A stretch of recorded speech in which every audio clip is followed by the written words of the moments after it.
नवी मुंबईच्या कामोठे येथील दुहेरी हत्याकांडाचा उलगडा अखेर झाला आहे. कामोठ्यातील दुहेरी हत्याकांड हे समलैंगिक संबंधास आग्रह केल्याने हत्या झाल्याचे उघड झाले आहे. नवीन वर्षाच्या पहिल्याच दिवशी दुहेरी हत्याकांड घडले होते. या हत्याकांडाने संपूर्ण कामोठे शहर हादरले होते. मिळालेल्या माहितीनुसार नवीन वर्षाच्या पहिल्याच दिवशी दुहेरी हत्याकांड घडले होते. कामोठे सेक्टर 6 मधील ड्रीम सोसायटीच्या फ्लॅट क्रमांक 104 मध्ये 70 वर्षीय गीता जग्गा आणि त्यांचा 45 वर्षीय मुलगा भूषण जग्गा यांचा मृतदेह आढळला होता. यावेळी जितेंद्रच्या अंगावर मारल्याचे व्रण आढळले होते. त्यानंतर कामोठे पोलिसांनी हत्येचा गुन्हा दाखल केला होता. पोलिसांनी गुन्हा नोंद केल्यानंतर तपासाला सुरुवात केली होती. पोलिसांनी परिसरातील सीसीटीव्ही आणि तंत्रज्ञानाच्या सहाय्याने तपास सुरू केला होता.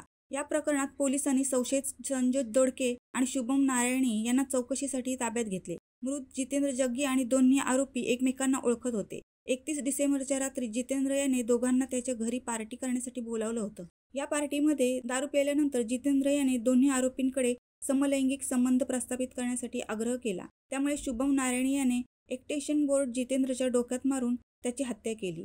तर संजय दोडके याने गीता जग्गी यांची गळा आवळून हत्या केली. या प्रकरणी दोन्ही आरोपींना अटक करण्यात आली. या प्रकरणाचा पोलीस अधिक तपास करत आहेत. काल दुपारी साधारणतः 4च्या सुमारास नियंत्रण कक्षामार्फत कामोठे पोलिसांना खबर मिळाली की ड्रीमलँड नावाची सोसायटी आहे कामोठेमध्ये. तिथल्या एका फ्लॅटमधून गॅस लिकेजचा खूप वास येतोय. त्या कॉलच्या आधारे कामोठे पोलीस स्टेशनचे बीट मार्शल गेले.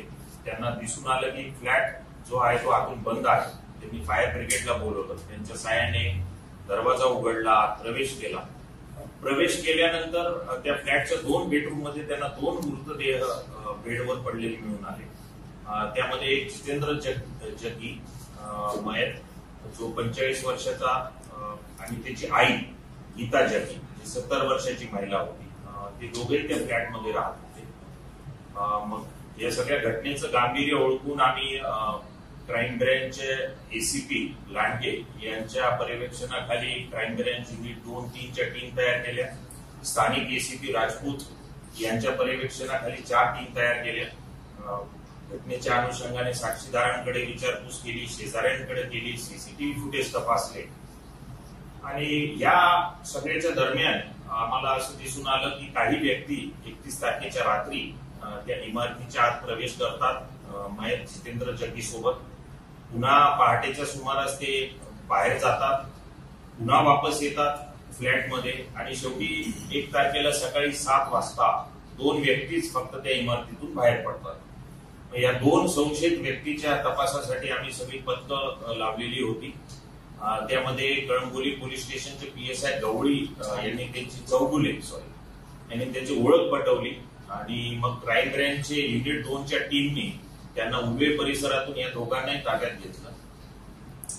हे जे 2 व्यक्ती किंवा मुलं आहेत त्यांचं नाव आहे संजोत दोडके आणि शुभम नारायण. यांच्याकडे मग सखोल विचारपूस केली पोलिसांनी.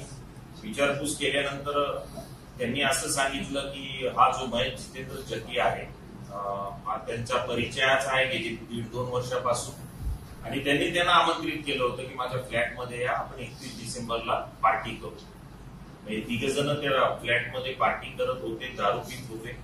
आणि मग सकाळी साधारणतः 5:30-6च्या दरम्यान जितेंद्र जग्गी त्या दोघांना मुलांना आग्रह केला समलैंगिक संबंध ठेवावे, त्याच्यासोबत यावं.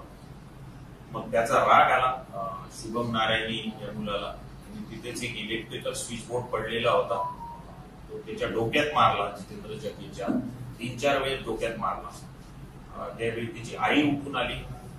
आईला मग शुभम नारायणी याने तिचा गळा आवळला आणि तिलाही जीवे ठार मारले. आणि कोणाला या घटनेबद्दल कळू नये म्हणून जाताना त्यांनी त्या फ्लॅटमधला जो गॅस होता तो चालू ठेवला.